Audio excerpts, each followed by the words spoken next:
It was a struggle growing up, to be honest with you.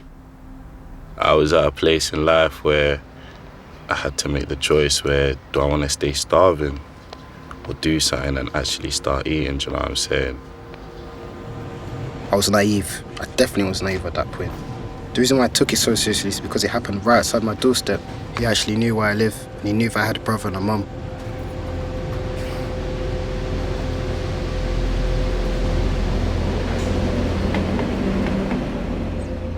I'm part of 13 siblings and my dad left us when we were very young. So my mum, she couldn't afford a lot of stuff. It was kind of hard. She's a very strict Muslim mum. Her values are completely different to me. I grew up in the UK. You know, all my friends are not wearing hijabs, all my friends are going out, my friends are having fun. I think the rebellion stuff came from the fact that I had no freedom, coming from a very strict Muslim family. Yeah, growing up, it was always like a safe haven for me. I've always been privileged enough. So I was playing at academy level and things just didn't go my way, to be honest with you. Guess that's where I kind of went down the wrong track. It was all the guys that I'd hang around with, so it wasn't like a choice type of thing. It was more like just gotta do it for survival type of thing. I was approached and he came on a friendly vibe, tried to be pally and whatnot. You're gonna make £1,000 per week. I'm gonna buy you clothes. When I turned him down, that's when it was like, you know what? I know your family. I know where you live. Happened right outside my doorstep, about 60 meters away. I was kind of like a people pleaser, and the reason I got into County Lines was because my friend, she met this guy, you know, they were talking or whatever. She was like, do you want to hang out with us? Next thing you know, they've got nice cars, they've got nice clothes. I was infatuated with it. What they would do is, while we were on this journey, they would smoke a lot of weed in the car. I kept thinking to myself, I was like, what if we get pulled over? Paranoid is the word, extremely paranoid. Shit, cool. This is real life now. This is getting serious. I just went to the train station, and at that point, it was just me and my backpack full of clothes.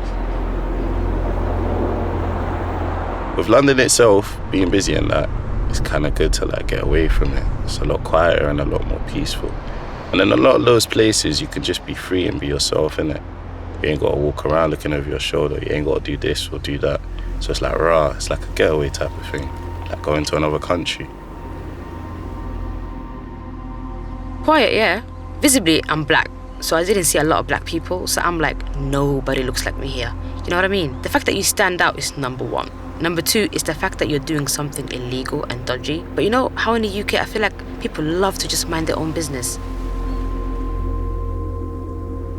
I made like a fake email, being a football coach from Milton Keynes. Emailed my mum letting her know. So a cat came to me now and take me to where they stayed at. That's when they'll come and drop off the drugs to me. We used to pay people to stay in their houses. So like every day might be a new apartment, a house or whatever.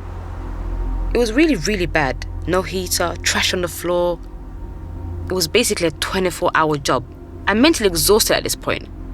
Takeaway. Literally, if there was a TV, I would just watch Police Interceptors. If there's no TV, I'd either be on my phone or I'm just staring at a blank wall. Eating Domino's or Chinese or just eating crap. At first, when I went there, I would smoke cannabis, but then I realized that cannabis was just making me a bit slow and lazy, so I stopped doing that. I wouldn't want to be sitting there high and I'm hearing a bang on the door. Where it's a normal bang, but me being under that substance, I would think it's a different type of bang.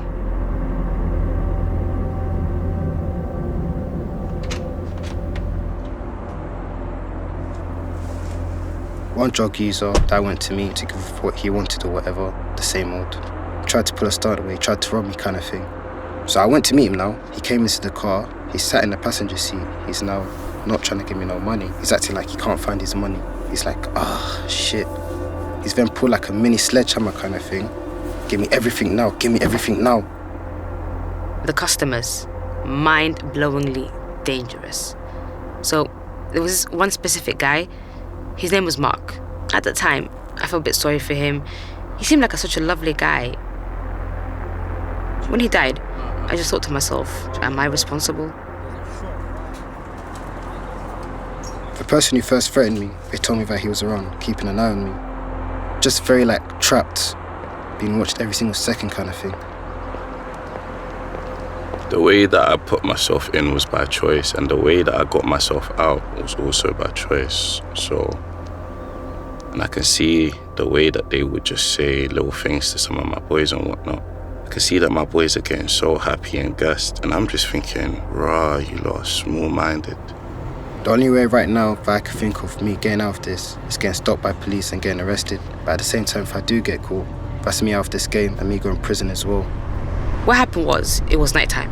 As I came to a roundabout, next thing you know, a bunch of police people come and they're like, step out of the car, step out of the car. They find phone and money, so I got done for conspiracy to supply Class A.